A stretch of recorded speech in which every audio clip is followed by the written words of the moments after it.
Ju njohim me edicionin informativ të lajmeve. Kjo është Radio 7. Kryeministri Edi Rama premton dëshpërblim të gjithë personave apo familjeve të dëmtuara nga përmbytjet në mbledhjen me strukturat e emergjencave pas përmbytjeve masive që prekën Shqipërinë nga veriu në jug. Edi Rama deklaroi se dëshpërblimi përfshin si dëmet në sektorin e bujqësisë, ashtu dhe për banesat e dëmtuara apo kafshët e mbytura si pasojë e përmbytjeve.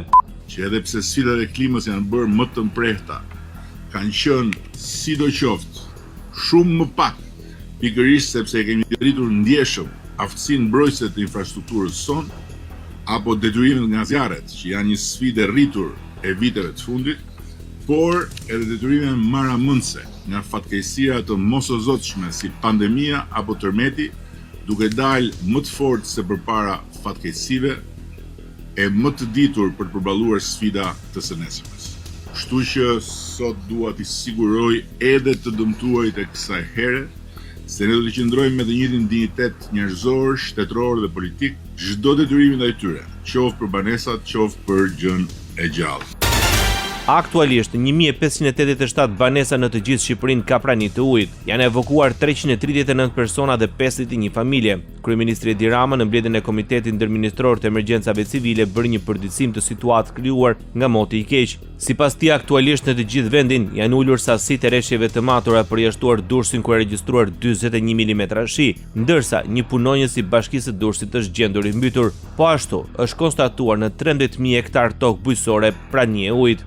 Dëshiroj të theksoj se puna intensive dhe mobilizimi i pandalur 24 orë në të gjithë territorin ku është nevoja e të gjitha strukturave të shtetit, si dhe e bashkive, do të vazhdoje pa ndërprerje deri në kapërcimin e kësaj situate të rënduar meteorologjike.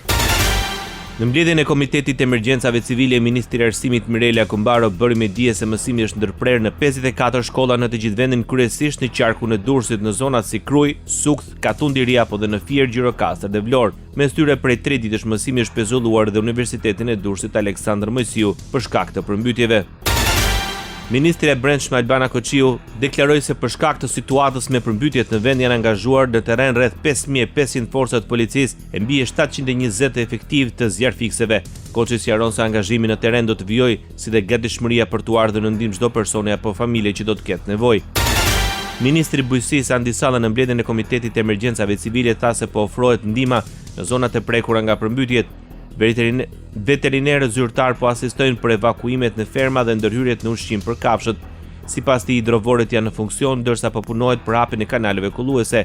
Vjon puna në 2 çarjet e argjinaturave në Sheqeras dhe Voll dhe Bilisht Boboshtic.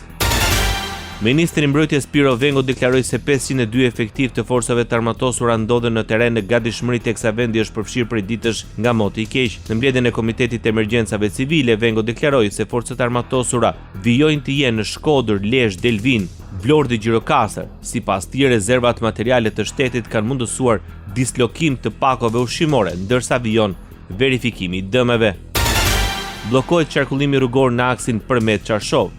Prefektura e qarkut Gjirokastër njofton qytetarët dhe përdoruesit e rrugës për çarje të Karexhatës për shkak të rreshjeve të dendura të shiut. Prefektura e qarkut Gjirokastër apelon për shmangjen e lëvizjes në këtë aks rrugor dhe për kujdes të shtuar gjatë drejtimit të mjeteve, si dhe për respektim rigoroz të rregullave në qarkullimin rrugor. Krahas saj, uji i lumit Vjosa ka dalë nga shtrati dhe ka hyrë në autostradën Vlorë-Leva në vendin e quajtur Qarr.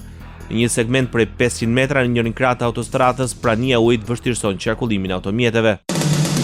Ndoqët lajmet shkurt në Radio 7, zëri pozitiv i qytetit.